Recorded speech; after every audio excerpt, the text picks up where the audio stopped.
I know our family is struggling with debt right now. If you get married, we can pay off the debt with the wedding contribution from your spouse's family. You're 18 now, old enough to marry. Marry Freddie." In other words, I was being told to marry that overweight man named Freddie. All for money. For a moment, I thought it was utterly unreasonable. But then, I realized I had only two options. Either plunge into a hell of debt by refusing to marry or spend my life with Freddie. As these were the only choices swirling in my head, I remembered something. I was willing to do anything to get out of this house. The story goes back over a decade. My name is Felicity. I grew up being treated terribly by my parents. My father died in a car accident when I was 3. He was a very kind man, but Mom apparently didn't like him very much. I have no memories of being loved by Mom, probably because I resembled my father. Mom remarried just 6 months after my father's death. According to her, she had been involved with my adoptive father even when my father was alive. Mom and my adoptive father, who had betrayed my kind father, treated me horribly. I was treated as if I didn't exist, and my pleas were always ignored. It seemed to get worse after my sister Olivia was born. Mom and my adoptive father adored Olivia. Unlike Olivia, who received all their love, I was always treated as an outcast. They did give me birthday presents every year, but they were small things like pencils or erasers, while Olivia got anything she wanted. Even at Christmas, Santa Claus never came for me. When I was little, I often cried alone, hugging my knees, thinking that Santa didn't come because I was a bad child. During those painful days, something happened. I was 7 years old. On a day when heavy rain was falling due to a hurricane, Olivia got a fever. My parents, who adored Olivia, were in a panic. My adoptive father told me to buy a sports drink for Olivia. Reluctantly, I went out in the pouring rain wearing a raincoat, but my small body struggled against the strong wind and heavy rain. Moreover, our house was in the countryside, and it took an hour to reach the nearest supermarket on my little legs. When I finally reached the supermarket, after great difficulty, I was shocked. I couldn't find the wallet I thought I had brought. I might have dropped it when the wind knocked me down. As I was about to turn back, tears welling in my eyes, I suddenly heard, "Wait a minute!" from my older brother. The high school student-like older brother said, "Are you alone? It's dangerous in this weather," in a kind voice. I burst into tears at his gentle demeanor and explained my situation. I desperately told him about my sister's fever and how my parents had sent me shopping, and the older brother seemed to understand my situation. "You don't need to look for your wallet. I'll help you with the shopping," he said, and he helped me with all my shopping. I had lost my wallet and couldn't pay a single dollar, but my older brother told me not to worry and even gave me the change. He also took me close to home in a taxi, and I felt the kindness of others for the first time in a long time. "Thank you, big brother," I said with all my heart as I got out of the taxi, and my elder brother's gentle smile was very impressive. I, who had spent such a childhood, turned 18. When I was a child, I only felt constrained by being treated differently from my sister.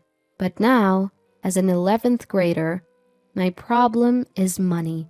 Mom and adoptive father were against me going to high school in the first place. Apparently, they thought it was a waste to spend money on me. But I insisted on going to high school, and the condition they gave me was that if I wanted to go to high school and stay at home, I had to put $1,000 into the family every month. The money I earned desperately from part-time jobs was consumed by living expenses. When I became an 11th grader, I had to study for college in addition to my part-time job, and I was very busy. Mom and adoptive father probably won't pay for my college. I spent all my time working and studying to get a scholarship. One day, Olivia, who had become an 8th grader, came home triumphantly and said to our parents, "Listen, listen! I got scouted by the entertainment industry." What Olivia put on the dining table was a business card from an entertainment production company I had never heard of. Mom and adoptive father said, "Olivia is cute after all," and were delighted. "Olivia has a sparkle, so I thought something like this might happen. Keep it up, Olivia. Having a daughter as a celebrity is great. Way to go, Olivia. You're nothing like your big sister." "Well, of course, I am much, much cuter than my big sister." Olivia, raised by parents who had always looked down on me and praised Olivia, compared herself to me at every opportunity. This time, she arrogantly asked, "You think so too, don't you, big sister?" I replied, "Yes," because arguing would undoubtedly lead to trouble. Olivia was supposed to have joined an entertainment industry, but months went by without any contact.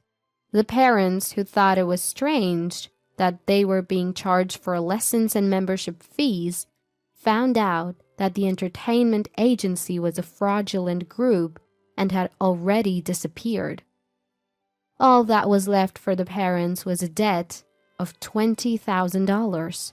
The parents looked desperate, but I just calmly paid $1,000 to the family and focused on my studies. I won't spare any effort if I can get out of this house. With that in mind, I was working hard at my part-time job and studying. A few weeks later, when I got home, I heard an unfamiliar voice from the living room. Wondering what it was, I was about to go up to my room on the 2nd floor when I heard adoptive father calling me from the living room. Wondering what it was about, I peeked into the living room and found 2 unfamiliar men besides adoptive father.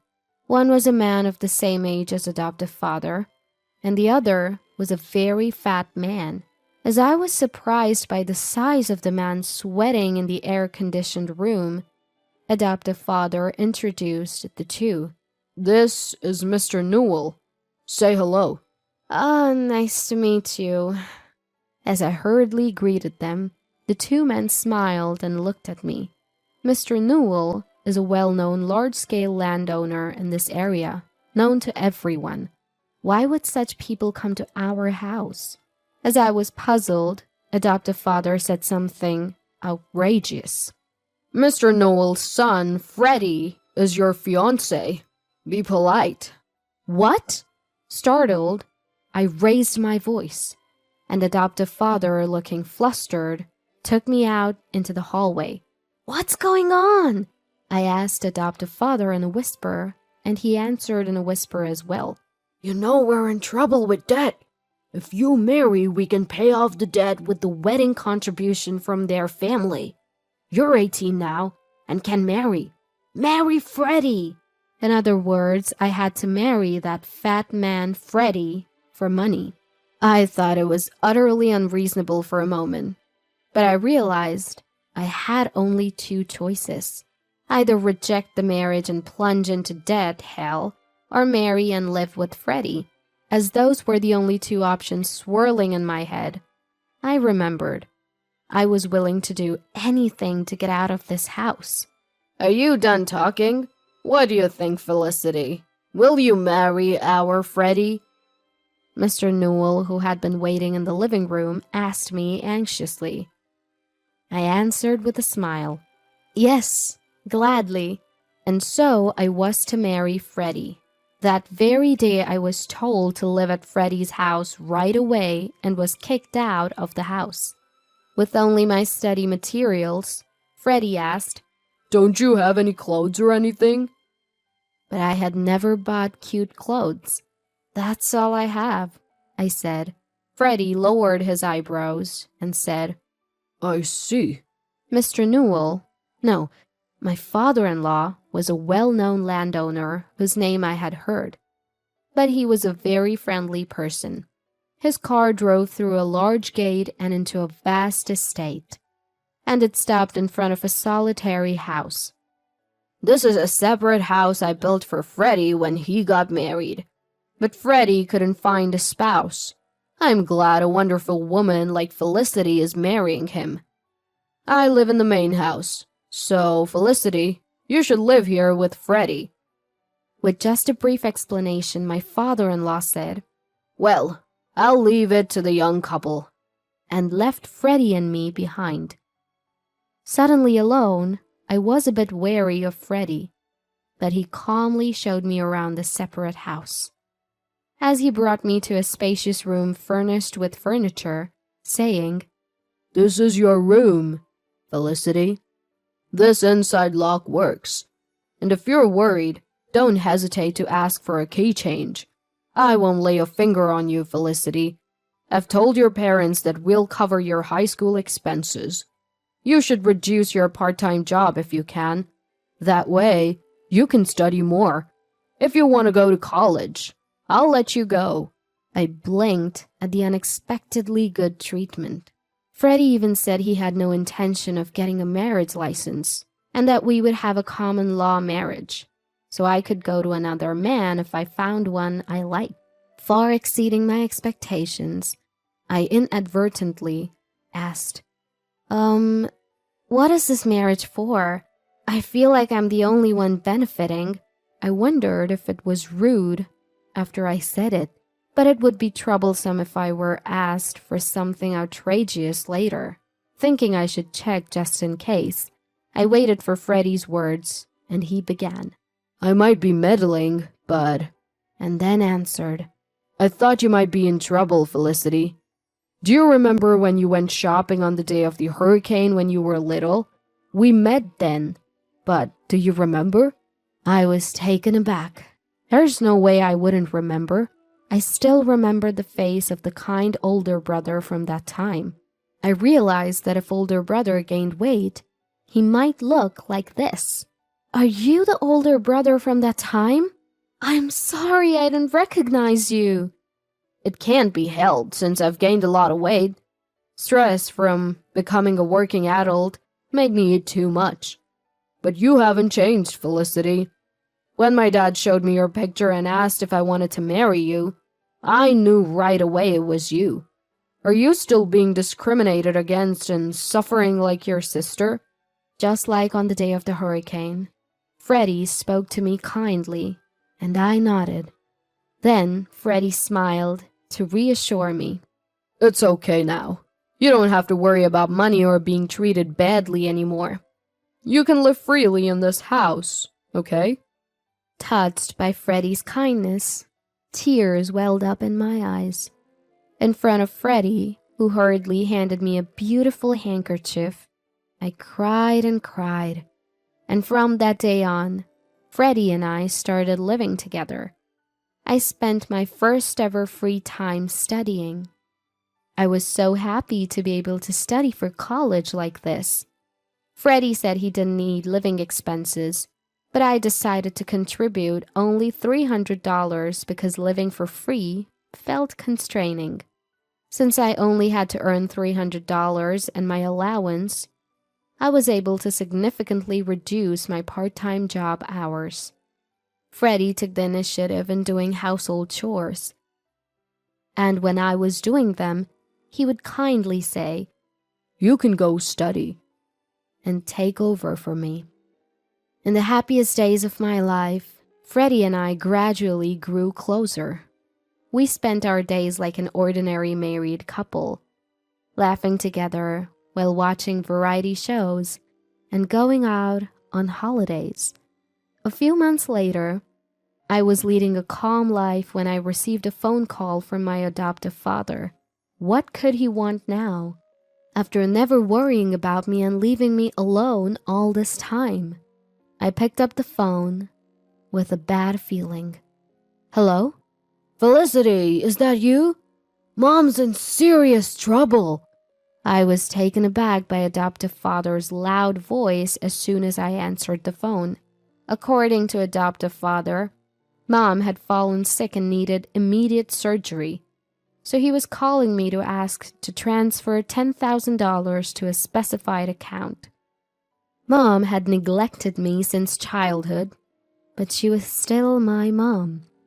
Facing a life-threatening situation, I couldn't just ignore her.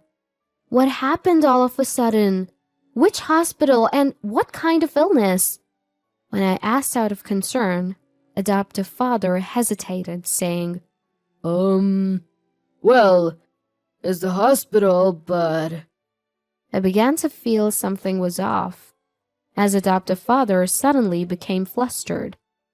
He couldn't even name the disease, which was clearly suspicious. You're lying, aren't you? Enough. Don't call me for such nonsense.